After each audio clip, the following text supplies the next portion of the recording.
예수님의 사역 말기에 유대인들의 지도자 격인 바리새파 사람들, 사두개파 사람들, 이런 사람들이 예수님을 어떻게 하면 잡아서 죽일까, 그 생각들이 점점 심해지고 있습니다. 오늘 본문 바로 뒤에는 오늘 본문은 바리새파 사람들이 예수님을 올무에 엮으려고 나오는 사건이 나오는데, 본문 뒤에는 사두개파 사람들이 부활에 대한 논쟁으로 예수님을 얽으려고 하는 그런 사건들도 나옵니다. 또 본문 앞에도 예수님을 21장에도 잡아내려고 하는 그런 사건들이 계속 연결이 되고 있습니다. 나사렛이라는 촌에서 튀어나온 청년이 하나님 나라의 일을 가르치시고 선포하시고 병자들을 고치고 하나님만이 하실 수 있는 능력을 베푸시고 많은 백성들, 민중들이 예수님을 점점 따라가니 유대 지도자들의 입지가 점점 곤란해집니다. 근데 바로 잡아서 하나님 모독적으로 잡아놓고 싶은데 딱히 걸만한 그런 트집이 없습니다. 그리고 무엇보다 이스라엘 백성들이 예수님을 너무 좋아합니다. 가는 곳마다 따라다니며 예수님을 메시아로 그렇게 떠받들고 있으니 그들의 어떤 눈이 무서워서라도 어떻게 할 수가 없고 트집을 잡으려고 머리에 머리를 쏘고 있는 것이죠. 올무를 씌우긴 씌워야 하는데 상대가 만만치 않다는 것을 이미 경험했습니다. 몇 번이나 예수님께 함정을 갖고 달려들었지만 그때마다 번번이 패했습니다. 15절 말씀에 그때의 바리새파 사람들이 나가서 어떻게 하면 말로 트집을 잡아서 예수를 올무에 걸리게 할까 의논하였다. 다시 모여서 조심스럽게 또 머리에 머리를 짜는 겁니다. 유대인들 머리가 굉장히 좋잖아요. 바리새파 사람들도 머리가 비상합니다. 그들의 머리를 짜고 짜서 꼼짝없이 예수를 얽어맬 계략을 짜고 있는 것이죠. 뒤에 나오겠지만 이 사건에 몇 가지 공통점이 있습니다. 첫 번째는 이 바리새파 사람들, 또 뒤에 나오는 헤롯 당원 사람들, 사두개파 사람들, 이 사람들이 예수님에게 질문을 하죠. 뒤에 보면은 예수님은 진실한 사람입니다. 누구도 당신 같은 분이 없습니다. 입에 발린 말을 막 하지 않습니까? 속에서 나오는 말이 아니라 예수님을 얽어매기 위해서 그 대화를 이어가기 위한 그런 전략이죠. 질문도 마찬가지입니다. 그들이 정말 궁금해서 물어보는 질문이 아니었습니다. 어떻게 답하더라도 예수라는 사람을 정치적으로 혹은 종교적으로 혼란에 빠뜨릴 수 있도록 고안된 저희가 깔린 그런 질문이었다라는 것이고요. 두 번째는 그들은 구약 성경의 모든 진리를 알고 있다라는 자부심이 있었지만 실제로 그 뜻을 알지 못했던 이러한 공통점이 있습니다. 오늘 바리새파 사람이나 뒤에 나온 사두개파 사람들이나 구약의 자기들이 바삭하게 정통했다고 생각하지만 그래서 그 질문들을 갖고 나왔지만 그 구약에 있는 사건들, 진리 뒤에 있는 하나님의 뜻, 하나님의 마음은 몰랐다라는 것이 그들의 공통점이었습니다. 세 번째, 예수님은 그들이 질문할 때 그들의 표면적인 질문보다도 그들의 의중을 그때마다 꿰뚫어 보셨다는 것이지요. 그리고 그 질문에 대답하시면서 정말 지혜롭게 대답하십니다. 그 질문에 대한 표면적인 대답만 해주시는 것이 아니라 그 질문을 통하여 실제로 하나님의 뜻이 무엇인지까지 그들에게 대답해 주시고 그리고 그 대답하는 내용과 방법도 정말 지혜롭게 적절하게 대응하심으로 말미암아 그들이 숨긴 함정을 모두 다 뛰어넘고 오히려 그들을 물리치는 그런 세 가지 공통점이 이런 사건들에 계속 나오고 있습니다. 15절에 보면 그때 바리새파 사람들 어떻게 하면 말로 트집을 잡아서 예수를 올무에 걸릴까 하고 의논하였다고 16절에 보면 다음에 그들은 자기네 제자들을 헤롯 당원들과 함께 예수께 보내어 이렇게 묻게 하였다. 선생님, 우리는 선생님이 쭉쭉쭉 하면서 이제 입에 발린 말을 하는 거죠. 근데 그들은 바리새파 사람들입니다. 이 바리새파 사람들이 그들의 제자들을 보냅니다. 왜 제자들을 보내냐면은 이 앞에 자기들이 예수님께 달려들었다가 박살난 경험이 있거든요. 그러니까 가지 못하고 자기들과 안면이 있으니까 자기들 제자들을 보냅니다. 그리고 또 다른 이유는 더 선동적으로 예수님께 달려들기 위해서 젊은 제자들을 보내는 거죠. 미국도 마찬가지지만 한국도 보면은 정당들을 보면은 특별히 정당들끼리 부딪히는 첨예한 어떤 문제들이 있을 때 앞에 그들 공격하는 그런 의원들은 젊은 싸움꾼 같은 이런 의원들을 앞에 내보내가지고 설전을 벌이는 것을 보게 되죠. 자신들은 뒤로 물리치면서 젊은 국회의원들을 내세우는 것처럼, 그래야 원색적으로 막 공격할 수 있으니까 이 바리새파 중진 의원들도 자기들이 나서지 않고 젊은 제자들을 보냅니다. 그런데 그들을 보낼 때 아주 흥미로운 전략을 짭니다. 헤롯 당원들과 함께 예수께 보내어라고 기록을 하고 있습니다. 이것은 사실 이 당시 문화로는 이해할 수 없는, 용납될 수 없는 그런 조합입니다. 바리새파 사람과 헤롯 당파는 물과 기름과 같은 그런 당파예요. 절대 합할 수 없는 그런 당파였습니다. 여러분도 아시다시피 이때 이스라엘은 로마의 속국으로 있죠. 그런데 세금을 바쳐야 합니다. 그런데 그런 세금이 그냥 관세, 그냥 물건을 사거나 또 어떤 공공의 유익을 위한 그런 관세면은 문제가 없는데, 이들에게 주어진 세금은 인두세였습니다. 머리 숫자대로 무조건 바쳐야 되는 인두세. 남자는 14세 이상, 여자는 12세 이상, 65세까지 누구나 다 그냥 속국계이기 때문에 바쳐야 되는 그런 인두세였습니다. 그러니까 착취였던 것이죠. 그래서 이런 세금을 바치는 것에 대해서 유대인들의 많은 종파들도 그래서 바쳐야 되냐 말아야 되냐 아직까지 의견이 정립이 되지 않고 첨예한 그런 문제였습니다. 뒤에는 보면은 이 세금을 바치지 못하겠다고 하는, 사도행전에 보면 유다라는 사람이 그냥 반항을 해서 혁명을 일으키는 그런 사건도 뒤에 나오는 것을 보게 됩니다. 헤롯당이 아니라 열심당 같은 사람들은 절대로 바치지 못한다라고 하는데, 헤롯 당원들은 세금을 바칠 뿐만 아니라 세금을 거두러 다니던, 지금으로 치면 매국노와 같은 그런 역할을 했던 사람이 헤롯 당원들입니다. 그러니까 이스라엘이 유대인을 정복하면서 그들을 종교적으로 문화적으로 더 잘 다스리기 위해서 가운데 총독이라는 직분을 두었죠. 그것이 바로 헤롯입니다. 그런데 헤롯의 수하들, 그 제자들, 그 수하들, 헤롯 당원들은 이스라엘 백성들이 세금을 더 잘 걷게 하기 위해서 착취하며 다녔던 그런 사람들이었고, 바리새파 사람들은 이스라엘 민중들의 편에 서서 세금을 내지 않는 쪽에 속했던 사람들입니다. 그래서 정치적으로 보면 앙숙과 같은 그런 사람들이었던 것이죠. 그럼에도 불구하고 바리새파 사람이 제자들을 보내면서 헤롯 당원들을 불러 모아서 함께 가자 하고 손을 잡고 보내는 이유가 뒤에 좀 있으면 나오게 될 겁니다. 그리고 나서 17절에 이렇게 묻습니다. 그러니 선생님의 생각은 어떤지 말씀하여 주십시오. 황제에게 세금을 바치는 것이 옳습니까? 옳지 않습니까? 가이사에게 우리가 세금을 바치는 것이 옳습니까? 옳지 않습니까? 이 바리새파 사람들은 이 질문 하나를 굉장히 자신 있게 지금 갖고 나온 거예요. 이 질문에 대한 대답이 어떤 것이든 예수님은 걸릴 수밖에 없게 되어 있습니다. 바리새파 사람들이 이 질문을 하면서 그들이 예상했던 상황은 두 가지로 압축할 수가 있습니다. 첫 번째는 예수님은 그 질문을 듣고 자신을 메시아로 떠받드는 이스라엘 백성들을 실망시킬 수 없기 때문에 세금은 내어서는 안 된다. 세금은 왕이신 하나님께만 드려야 된다라고 만약에 대답하는 경우를 생각했던 것이죠. 이 경우는 바리새파 사람들이 가장 원했던 그런 대답입니다. 왜냐하면 예수님은 그렇게 말씀하시는 순간 예수님은 이스라엘 민중들의 지지는 받을 수 있지만 곧바로 고발하게 되면 로마 황제에 대한 반란죄에 해당되어 사형을 당할 수도 있기 때문입니다.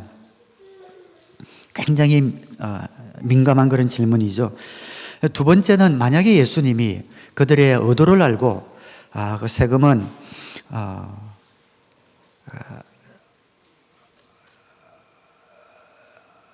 첫 번째는 세금을 바쳐야 된다라는 거죠. 첫 번째 세금을 내지 말아야 된다. 두 번째는 하나님께만 세금을 내야 되기 때문에 바치지 말아야 된다는 게 첫 번째고, 두 번째는 왕이기 때문에 세금을 내야 된다라고 이야기했을 경우겠죠.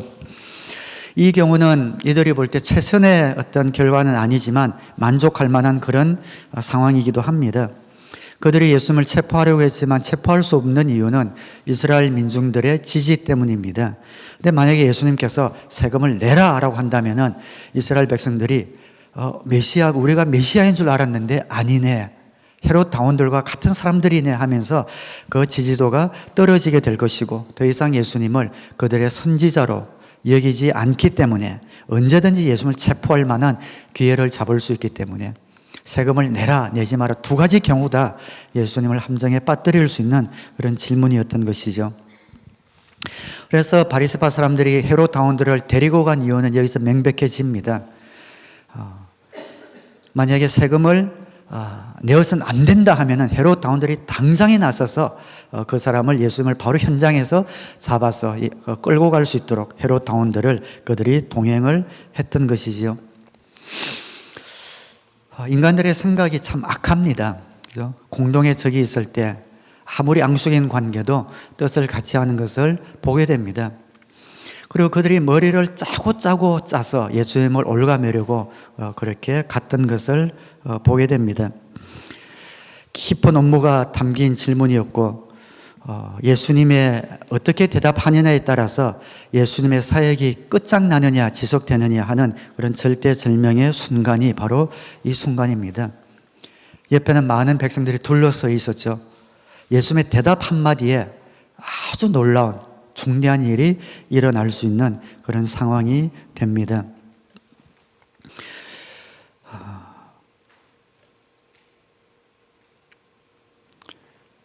신명기 17장 15절에 보면 당신들은 반드시 주 당신들의 하나님이 택하신 사람을 당신들 위에 왕으로 세워야 합니다.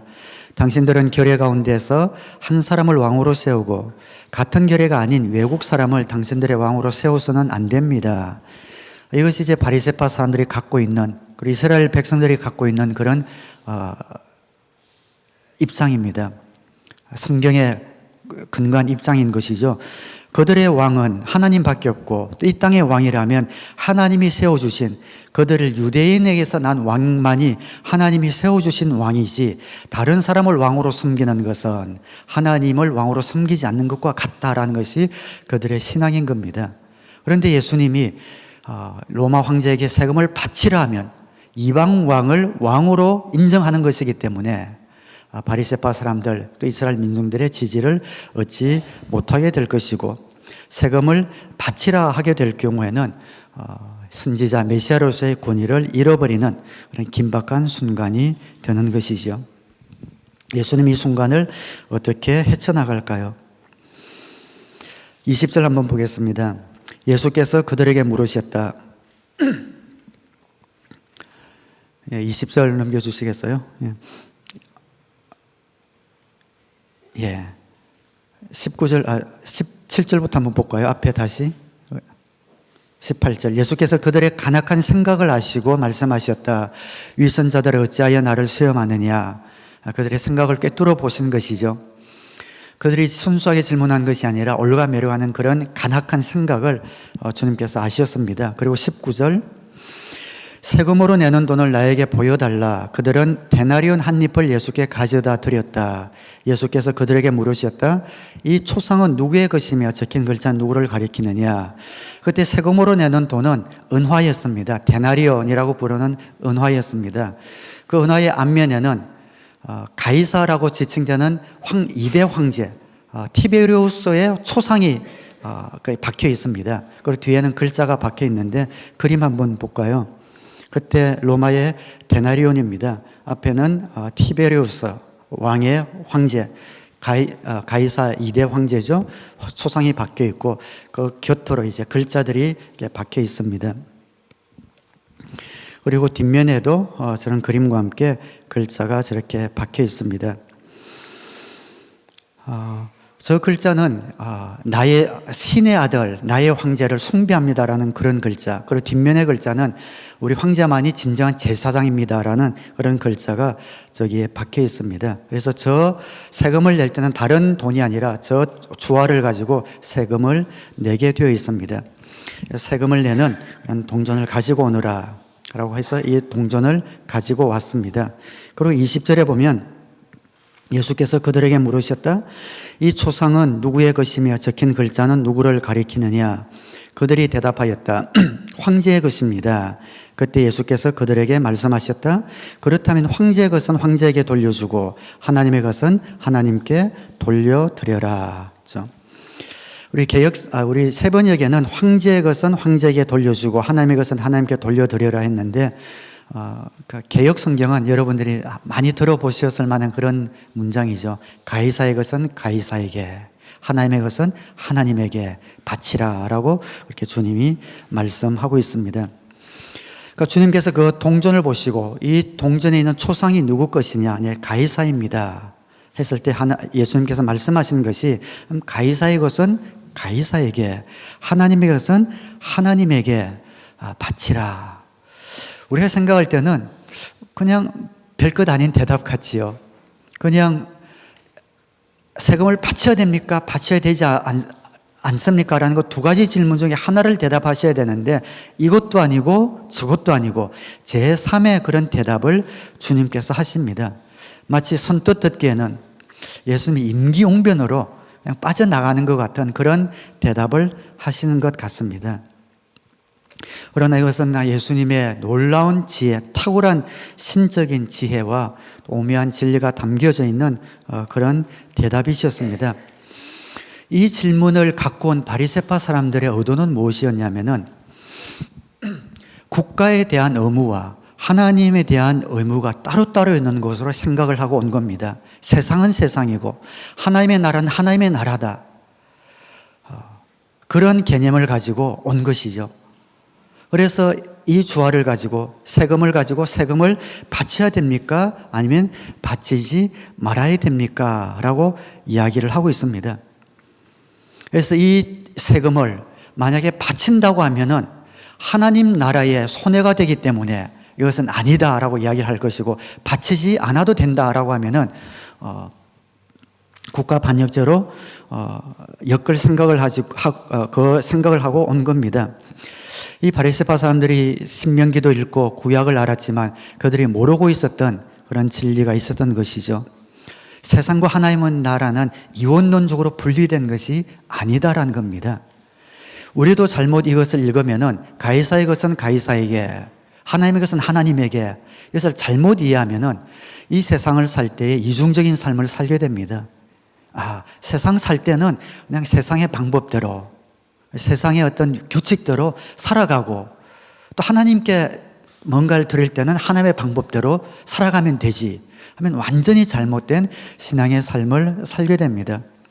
주중에는 세상 가운데서 세상 방법대로 살아가고, 교회에 와서는 그냥 하나님께 드릴 때는 하나님께 그냥 예배 드리는 것으로 이중적인 그런 삶을 살라는 그런 대답이 아닌 것입니다. 이 예수님의 대답은 바리새파 사람들이 들었을 때 만약에 예수님이 임기응변으로 이 대답을 하셨다면은 아마 더 따지고 들었지만, 여러분 그 마지막 구절에 보면요, 바리새파 사람들이 탄복하며 떠나갔다. 개역 성경에 보면 기이히 여겨, 너무너무 신비롭게 여겨, 어떻게 이런 대답을 하실 수가 있나 하고 마치 소름이 돋은 것처럼 그런 전율을 느끼면서 떠나갔다라고 기록이 되어져 있습니다. 이들은 예수님이 그 말씀을 하셨을 때 성경에 나와 있는 이 말씀이 무슨 말씀인지 그들이 즉각적으로 알아차렸기 때문이죠. 세상의 것, 하나님의 것이 따로 떨어진 것이 아니라 이 세상의 권세도 하나님에게 속했다라는 것을 그 사실을 주님께서 말씀을 하신 겁니다. 세상의 모든 권력 역시 하나님에게 속한 것이다. 그러니까 세상의 권력에 세금을 바치는 것이 하나님께 반대되는 것이 아니라 하나님께서 이 세상, 이 나라, 이 권세자들도 사용하셔서 하나님 나라를 이어가신다. 이 세상 나라에 세금을 바치는 것은 하나님에게 불순종한 것이 아니다. 왜냐하면 하나님의 나라는 이 세상 권력보다 더 높은 곳에 있기 때문이다. 그래서 이 세상 나라에 바칠 만한 모든 의무는 의무대로 정확하게 다하고 하나님께 드릴 충성은 충성을 그대로 다하라라는 기가 막힌 대답을 이들에게 해주신 겁니다. 이들은 구약을 읽고 연구했지만 이 세상과 하나님 나라의 관계에 대해서 무지했던 것이고 그 사실을 주님께서 대답해 주실 때에 그냥 어떤 말도 하지 못하고 떠나갔던 것을 보게 됩니다. 아마 그 옆에 섰던 사람들도 정말 놀라운 그런 예수님의 대답을 듣고 떠나갔던 것을 보게 됩니다.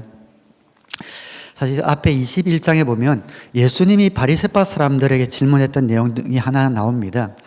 침례 요한의 침례가 하늘로서 왔느냐 아니면 사람에게서 왔느냐라고 묻습니다. 예수님이 침례 요한에게 침례를 받고 공적인 사역을 시작하셨거든요. 근데 바리새파 사람들이나 유대 지도자들은 예수님뿐만이 아니라 침례 요한의 침례도 인정하지 않는 그런 사람들이었습니다. 근데 반대로 침례 요한도 많은 제자들과 민중들이 따라오고 있었거든요. 그러니까 침례 요한을 반대하는 유대인들 그리고 바리새파 사람들에게 예수님이 그렇게 질문한 내용이 앞에 나와요. 침례 요한의 침례가 하늘에서 왔느냐 사람에게서 왔느냐. 이 바리새파 사람들이 오늘 본문에서 예수님께 질문한 내용과 비슷하지요. 근데 바리새파 사람들은 대답을 못했습니다. 나중에 찾아가셔서 읽어보시기 바랍니다. 21장 24절에서 26절에 보면 만약 하늘에서 왔다라고 그들이 대답하면은 침례 요한의 침례를 인정하는 꼴이 되는 것이죠. 그러면 침례 요한을 사도로 선지자로 인정할 뿐만 아니라 그에게서 침례를 받고 공적인 사역을 시작한 예수님도 인정할 판이 되기 때문에 하늘에서 왔다라고 대답을 못합니다. 사람에게서 왔다라고 하면은 침례 요한의 침례를 통해서 많은 사람들이 회개하면서 돌아서고 따르고 있는 민중들의 또 등을 돌릴 것이기 때문에 사람에게서 왔다라고도 할 수가 없는 겁니다. 바리새파 사람 뭐라고 하는지 아십니까? 모르겠다라고 합니다. 입이 막혀가지고 모르겠다라고 대답합니다. 그 당시에 가장 엘리트라고 하는 이 바리새파 사람들이 예수님의 질문 앞에 제대로 대답하지 못하고 그냥 모르겠다 하고 고개를 숙인 그 모습, 백성들 앞에서 망신을 당한 그런 모습이 앞에 있었습니다. 그래서 절치부심하면서 그 반대 역공을 취하기 위해서 세금 문제를 가지고 주님 앞에 당당히 섰지만 주님께서는 거기에 대해서 애매한 대답이나 모르겠다라는 그런 대답을 하신 것이 아니라 가장 정확한 하나님 나라의 말씀을 그들에게 말씀해 주시고 세금 문제뿐만 아니라 그들의 질문에 대한 답을 통하여 그들을 납작하게 눌렀을 뿐만 아니라 하나님 나라와 이 세상의 관계에 대한 그런 문제까지 설명해 주시는 것을 보게 됩니다. 그래서 제가 요약지에 첫 번째 단락에 예수님에게 박수를 하고 제가 거기에 쓴 이유가 거기 있습니다. 이것을 전 읽으면서 야 정말 대단하신 분이다. 정말 예수님은 하나님의 아들이시다 하고 마음속에 감탄이 나와서 마음으로 제가 박수를 쳤거든요. 근데 제가 설명이 좀 부족해서 그런지 여러분도 표정은 뭐 그럴 수도 있지 이런 표정 같은데 좀 놀랍지 않습니까? 그 앞에서 그들의 질문에 대한 기가 막힌 이런 질문을 통해서 하나님 나라의 진리까지 그들에게 말씀해 주시고 공격하러 왔던 사람들이 탄복하면서 이것은 이 세상에서 나오는 지혜가 아니다. 탄복하면서 기이 여기면서 그들의 발걸음을 돌리게 만든 우리 주님의 그런 지혜를 우리가 보게 됩니다. 진리는 굉장히 단순한 것 같아요. 그죠? 거기에 대해서 예수님이 만약에 머리를 써고 써서 어떻게 하면 여기서 이제 풀려날까? 어떻게 하면 이 위기를 모면할까? 막 생각했다면은 막 복잡한 그런 말도 되지 않는 그런 대답이 나왔을지도 모르겠어요. 우리도 보면 정말 똑똑한 사람은 굉장히 심플하잖아요. 뭐 이게 질문할 때에 대답을 아주 선명하고 단순하게 똑똑한 사람을 좀 그렇게 하잖아요. 근데 잘 모르는 사람이 계속 길게 막 복잡하게 그렇게 하지 않습니까? 아주 심플한 게 참 좋은 것 같아요. 그런데 우리가 성경을 읽으면 읽을수록 우리가 주님과 친하면 친할수록 우리의 삶도 심플해지고 우리의 생각도 가치관도 굉장히 단순해지는 것 같아요. 그냥 우리의 생각, 인간의 꾀는 우리를 괴롭게 하지만 하나님의 지혜는 우리를 평화를 줍니다. 그래서 무슨 일을 닥칠 때 자꾸만 우리 마음 가운데는 인간의 꾀가 10가지, 20가지 떠오르게 되면 그 꾀에 자기가 걸리게 되지만 하나님은 뭐라고 말씀하시나? 주님은 뭐라고 말씀하실까? 성경은 뭐라고 말씀하실까? 에 들어가면 그 대답이 너무나 간단, 명료, 정확해집니다. 저는 정말 성경 말씀, 하나님의 말씀이 여러분의 삶의 기준이요, 원리요, 원칙이요, 이 세상을 살아가는 그런 방향과 또한 가치관이 되기를 우리 주님의 이름으로 축원합니다. 하나님의 말씀을 들으면 들을수록, 읽으면 읽을수록 지혜로운 사람이 됩니다. 세상이 알 수도 없고 깨달을 수도 없는 탄복하는 그런 하나님의 지혜를 갖게 됩니다.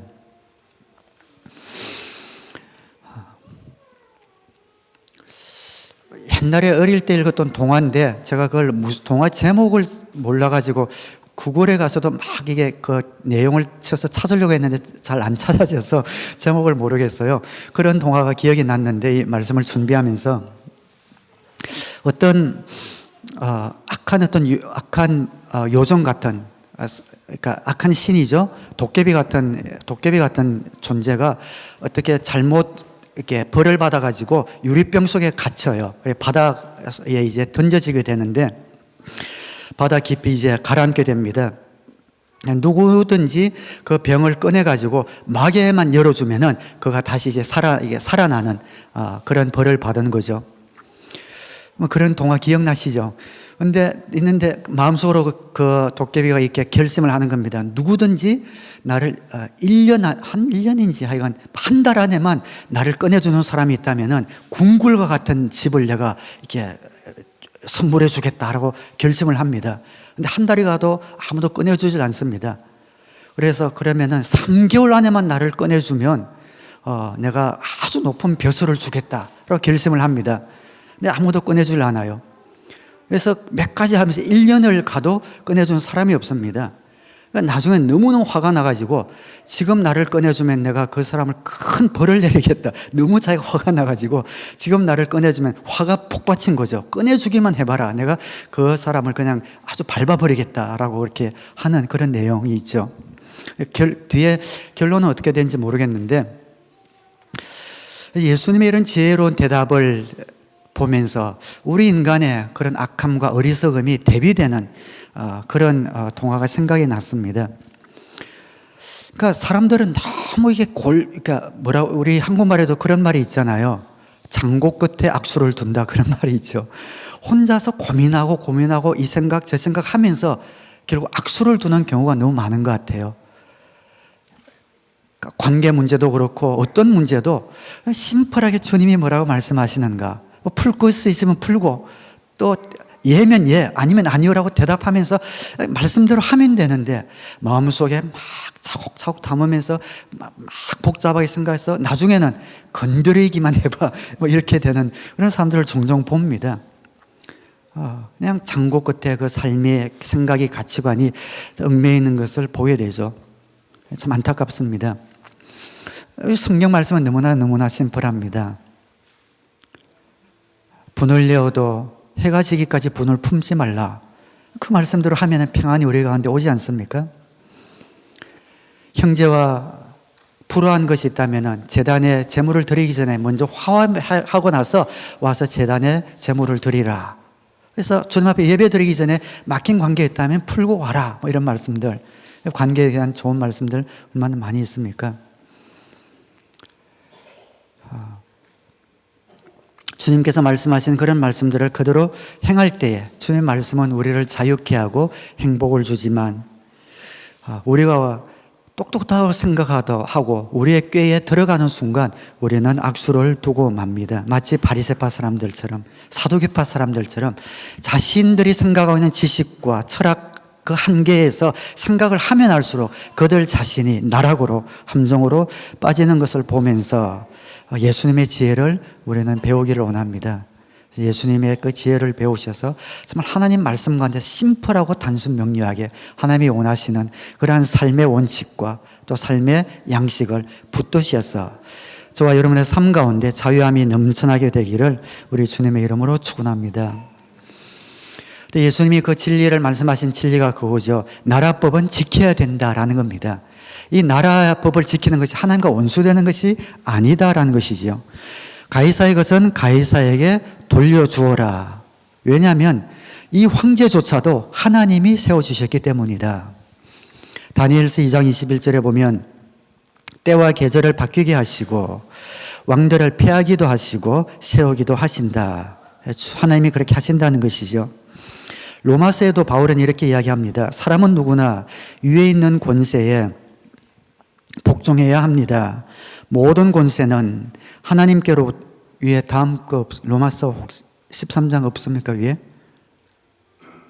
예, 로마 13장 1절 사람은 누구나 위에 있는 권세에 복종해야 합니다. 모든 권세는 하나님께로부터 온 것이며 이미 있는 권세들도 하나님께서 세워주신 것입니다. 라고 이야기합니다. 하나님을 인정하지 아니하는 황제나 임금도 하나님의 통치 영역을 벗어날 수가 없다라는 것이죠. 왜냐하면 하나님은 그들을 사용하셔서라도 하나님의 뜻을 인도해 나가시기 때문에 성경에 보면 악한 왕이라도 하나님께 쓰임받는 그런 종들이 몇 명 나옵니다. 그래서 하나님께 쓰임받는 권세이기 때문에 그들의 권위를 존중해 주어라.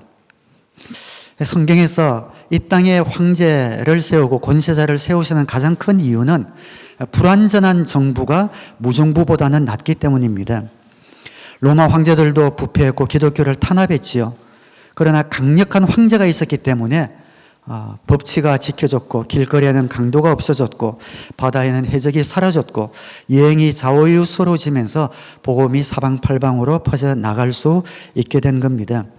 그래서 사도 베드로도 통치권에 관하여 성경의 가르침을 그대로 전달하고 있습니다. 베드로전서 2장 13절에 보면 여러분은 인간이 세운 모든 제도에 주님을 위하여 복종하십시오. 주권자인 왕에게나 총독들에게나 그렇게 하십시오.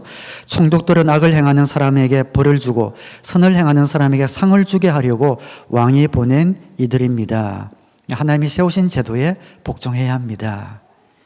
사도 바울은 디모데에게 왕들을 위해서 기도하라고 권면하고 있죠. 디모데전서 2장에 보면 왕들과 높은 지위에 있는 모든 사람을 위해서도 기도하십시오. 그것은 우리가 경건하고 품위 있게 조용하고 평화로운 생활을 하기 위함입니다. 하고 하나님이 이 땅에 권세를 세워주셨다. 이 땅의 권세와 제도에 순종해야 된다라는 것이 성경의 끊임없는 가르침이죠. 로마서 13장 2절로 마찬가지입니다. 그러므로 권세를 거역하는 사람은 하나님의 명을 거역하는 것이요 거역하는 사람은 심판을 받게 될 것입니다. 그래서 우리는 이 땅을 살아가면서 이원론적인 삶을 살아가서는 안 됩니다. 세상은 세상, 또 영적인 것은 영적인 것이 아니라 우리는 이 땅 가운데 이 사회 가운데 죄악된 물질 세상 가운데 살아가지만 하나님이 세우신 권세와 제도에 순종하면서 하나님의 뜻을 이곳 가운데 끌어당기며 흘려보내며 살아가는 사람이다라고 이야기를 하고 있습니다. 누구보다 크리스찬들은 그래서 나라법을 준수해야 합니다. 불법을 써서도 안 되고 위법해서도 안 됩니다. 세금 정확하게 내야 되고 이 나라의 모든 제도와 규율에 그대로 지켜 따라야 합니다. 그리고 이 나라를 지키고 제도를 지키고 규율을 지키고 그런 분들을 존경하고 존중해야 합니다. 우리 영호 형제 제대하고 온 거예요? 아직 제대 안 한 거예요. 그래서 우리 캐나다를 지키는 군인 영호 형제 같은 형제를 존경해야 합니다. 나라를 지켜주고 경찰들, 제도들 이런 법들에 우리는 축복하고 그들이 그 일을 잘할 수 있도록 기도하는 그런 책임을 우리가 갖고 있습니다. 그런데 더 중요한 것은 무엇인가? 주님이 하신 말씀이 그것이죠. 이 나라법보다 하나님의 법이 우선이다라는 것이죠. 이 나라와 제도도 하나님이 세우셨기 때문에 나라법에 순종해야 하지만 절대적인 순종은 아니다라는 겁니다. 이 나라법이 하나님의 법에 어긋날 때는 하나님의 법이 우선한다라는 겁니다. 그것을 예수님께서는 하나님의 것은 하나님에게 돌려드려라. 가이사의 것은 가이사에게, 하나님이 세우신 이 제도에 순종하라. 그러나 그것이 하나님의 뜻과 상충될 때는 하나님의 것은 하나님에게, 하나님의 뜻을 따르라라는 그런 말씀을 여기에서 해주신 것이죠. 그래서 이것은 우리가 살아가면서 실제로 적용되어야 되고 실천되어야 될 부분들이 아마 여러분들 삶 가운데도 다가올지 모르겠습니다. 2차 대전 때 나치들이 많은 유대인들을 학살했습니다. 학살에 참여했던 그런 사람들은 평소에는 좋은 아버지요, 좋은 남편이었던 그런 사람들이었죠. 그러나 2차 대전이 끝나고 전범으로 전부 다 체포되었을 때에 재판에서 그들은 대부분 변명을 합니다. 우리는 명령에 순종했을 뿐입니다 라고 이야기를 합니다. 그러나 위의 그 권세와 제도에 순종해야지만 그것이 하나님의 법과 어긋날 때는 하나님의 법이 우선인 것입니다. 본회프라는 목사님, 유명한 신학자가 있습니다. 그분은 나치 정권에 순종할 수가 없었습니다. 그래서 그분은 하나님의 명령이 더 중요했기 때문에 나치 또 히틀러 암살 계획에 참여했다가 발각이 되어서 사형장의 이슬로 사라집니다. 물론 이 문제는 악한 정부를 대적하기 위해서 폭력을 사용해도 되느냐 안 되느냐 하는 그런 논란의 여지가 있기는 합니다만 어쨌든 이 본문에서는 보네포 같은 목사님은 위대한 점은 이 국가의 잘못된 법보다 하나님의 뜻을 순종했다라는 것을 우리가 보게 됩니다. 전쟁이 난다고 해서 전쟁이 날 때 크리스찬이라고 해서 군대 가는 것을 거부해서는 안 됩니다. 정당한 전쟁은 참여해야 합니다. 그러나 월남 마이라이 같은 데서 있었듯이 양민을 학살하라는 명령이 있었을 때 그런 것은 순종하면 안 되는 것이지요. 나라법보다 하나님의 법이 우선하기 때문입니다. 우리 일상생활에 그런 것들이 또 적용이 될 수 있겠습니다. 낙태법 같은 것이죠. 한국에도 지금 이 문제 때문에 낙태법이 폐지되었다가 생겼다가 왔다 갔다 하는 것 같은데요. 낙태법을 찬성하는 분들은 낙태는 여성의 권리다라고 주장을 합니다. 법적으로 허용이 되어야 된다고 이야기합니다. 성경은 낙태를 거부합니다. 그렇지 않은 낙태를 거부합니다. 왜냐하면은 성경은 여성의 선택권보다 태아의 생존권을 우선하기 때문입니다. 여성의 권리를 주장하는 사람은 태아를 인간으로 인정하려 들지 않지만 성경에는 잉태하는 순간에 하나님께서는 생명으로 보시기 때문이죠. 마리아가 예수님을 잉태하고 침례 요한을 잉태한 엘리사벳을 찾아갔을 때에 태아가 기뻐서 안에서 뛰어놀았다라는 그런 기록이 나오지요. 그래서 잉태된 순간에 하나님 편에서 보면은 하나님이 주신 생명이기 때문에 성경은 생존권이 이 땅의 어떤 인권이나 권리보다 앞선다라고 이야기를 하고 있습니다. 도박과 같은 노름도 마찬가지죠. 우리 밴쿠버에도 카지노가 하는 데가 몇 군데 있다면서요. 제가 전에 시애틀에 집회를 갔을 때 보니까 시애틀은 카지노가 곳곳에 세워져서 교회 내에도 카지노에 빠진 분들이 생각보다 많더라고요. 그래서 거기에는 그 도박, 카지노 때문에 교회들마다 아주 큰 어떤 실험을 앓고 있는 것을 제가 보았습니다. 그러니까 카지노, 도박, 합법이 있잖아요. 그죠? 그대로 카지노를 세워놓고 누구든지 가서 할 수가 있는 합법입니다. 그러나 하나님의 법에는 불법입니다. 하나님은 인간을 만드실 때 땀 흘려 일하기를 원하셨습니다. 하나님에게는 노동 자체가 신성한 것이었고 돈은, 물질은 신성한 노동에 종사한 대가로 주어지는 것이었습니다. 그래서 땀 흘리지 않고 물질을 얻으려고 하는 그러한 것은 하나님의 뜻과 반합니다. 사도 바울은 일하지 않는 자는 먹지도 말라라고 그래서 말씀을 하고 있습니다. 노름, 도박 이런 것들은 노동하지 않고 돈을 벌어보려는 것이고 하나님의 뜻에 어긋납니다. 합법인데요, 나라에서 세워졌는데요 하고 가서 하는 것 아닙니다. 그 법보다는 하나님의 법이 우선한다는 것이죠. 하나님의 뜻에 어긋나기 때문에 노름에 빠지면 자신의 삶을 망치고 가정을 파괴하는 결과를 가져오게 됩니다. 그래서 우리가 이 땅을 살아가면서 하나님께서 뭐라고 말씀하시는가? 하나님 이 땅의 제도와 법칙과 규율을 따르고 존경하지만 그 법보다 하나님의 법이 앞설 때는 하나님의 법과 상충될 때는 우리는 하나님의 법을 따라 살아가야 합니다. 그럴 때 우리 가운데 참다운 자유와 행복이 있습니다. 말씀을 맺겠습니다. 오늘 이 땅에 온갖 가장 최상의 꾀를 가지고 인간들이 예수님에게 다가와 예수님을 무너뜨리려고 했지만 그 꾀는 오히려 자신들을 나락에 떨어뜨릴 뿐이었습니다. 주님께서는 그들의 공격을 막으셨을 뿐만 아니라 그 답변을 통하여 이 땅을 살아가는 하나님의 나라 백성들이 하나님 나라 안에서 어떠한 존재인가까지 우리에게 말씀해 주신 놀라운 지혜를 가르쳐 주신 그런 본문이 오늘 본문입니다. 우리는 나라법에 순종하면서 법을 지키면서 살아가야 하지만 그러나 하나님의 뜻에 어긋나면 과감하게 거부하여 하나님이 주시는 그런 복을 하나님 만나는 그날까지 누리며 살아가기로 결심하는 모든 성도님들 되시기를 주님의 이름으로 축원합니다. 기도하겠습니다.